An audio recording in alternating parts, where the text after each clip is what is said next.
মুসা আলাইহিস সালামের জন্মস্থান।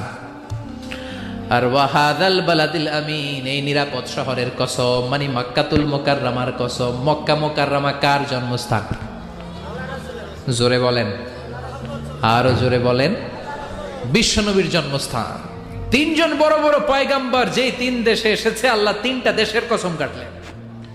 তিনটা বড় বড় শরীয়তের ধারক বাহক এই তিনজন নবী, উলুল আজমি মিনার রসুল। এজন্য আল্লাহ বললেন ওয়াত-তিনি ওয়াজ-যাইতুনি ওয়া তুরি সিনিনা ওয়া হাযাল বালাদিল আমিন। তিন আর যাইতুনের কসম, মানে ফিলিস্তিনের কসম। ওয়া তুরি সিনিন, তুর পাহাড়ের কসম, মিশরের সবচাইতে উঁচু পাহাড়, যেই পাহাড়ের চূড়ার উপরে উঠে সাইয়েদনা মূসা আলাইহিস সালাম সরাসরি আল্লাহর সাথে কথা বলেছেন। ওয়া কাল্লামাল্লাহু